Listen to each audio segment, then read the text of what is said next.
আসসালামু আলাইকুম, নমস্কার, আদাব। আজকের এই মহতী অনুষ্ঠানের শ্রদ্ধেয় সভাপতি, শ্রদ্ধেয় প্রধান অতিথি, মঞ্চে উপবিষ্ট বিশিষ্ট গুণীজন, সামনে বসে আছেন আমার মুরব্বী, ছোট ছোট ভাই বোনেরা, আসসালামু আলাইকুম। আবারও আপনাদেরকে শুভেচ্ছা। আমাকে কথা বলতে সুযোগ দেওয়ার জন্য কর্তৃপক্ষকে ধন্যবাদ। আসলে আজকে এই বৈচিত্র্যময় একটা সভা, যেখানে সিরাতুন নবীর মাঝখানে সম্প্রীতির একটা সভা, সত্যি এটা বৈচিত্র্যময়। সারা বাংলাদেশের মধ্যে পার্বত্য চট্টগ্রামের 25টা উপজেলার মধ্যে একদম ব্যতিক্রম উপজেলা হচ্ছে রুমা। এই রুমা উপজেলায় আমি 10 বছর চাকরি করে গেছি। এখানে আসলে সম্প্রীতির কোথাও কখনো ছেদ পড়ে নাই।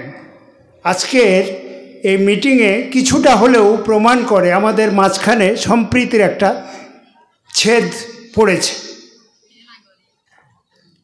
আমরা মুখে যেরকমই বলি না কেন, হয়তো অন্তরে একটা সম্পর্কের ছেদ আছে।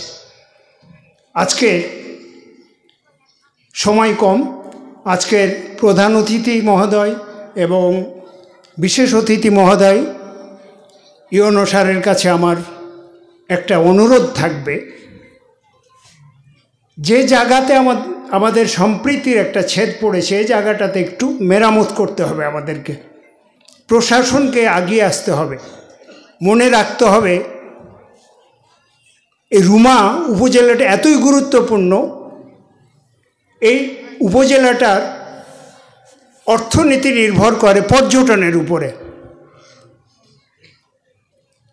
আমাদের সর্বোচ্চ পর্বতশৃঙ্গ কেওক্রাডাং, বগালেক, রিজুক ঝর্ণা এবং বান্দরবন থেকে রুমা আসার নদীপথ বা সড়ক পথটা অপূর্ব সৌন্দর্যের লীলাভূমি।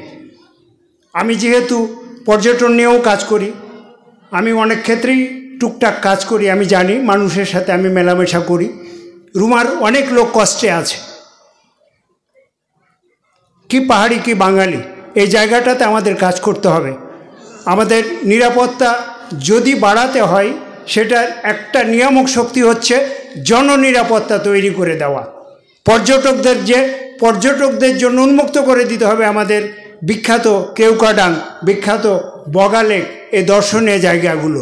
তাহলে এই যে বেকার লোকগুলো আছে, বেকার লোকগুলো কাজ পাবে, তাদের ভেতরে এক প্রাণচাঞ্চল্য তৈরি হবে। আমি এই অনুরোধটা আজকে জোন কমান্ডারকে করে যাচ্ছি। পাশাপাশি এখানকার যারা জনগণ আছেন, অল্প কিছু লোকের জন্য, সামান্য কিছু মুষ্টিমেয় লোকের জন্য একটা জনগোষ্ঠী, একটা উপজেলার লোক কষ্ট পেতে পারে না।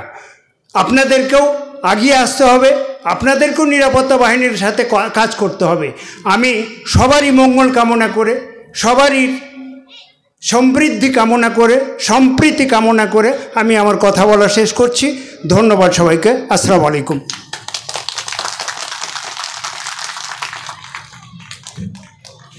ধন্যবাদ। রুমা উপজেলার সর্বস্তর মানুষের মনের কথা, যেটা বলার সাহস কারো আছে কারো নেই, এই মনের কথাটা স্যার বলে গেছেন। অসংখ্য ধন্যবাদ জনাব মফিজুল ইসলাম মামুনকে ওনার সুন্দর উপস্থাপনার জন্য। সুপ্রিয় উপস্থিতি, এই পর্যায়ে আমি সংক্ষিপ্ত বক্তব্য রাখার জন্য সবিনয় অনুরোধ জানাচ্ছি মোহাম্মদ সাইফুল আজম, প্রধান শিক্ষক, রুমা সরকারি উচ্চ বিদ্যালয়।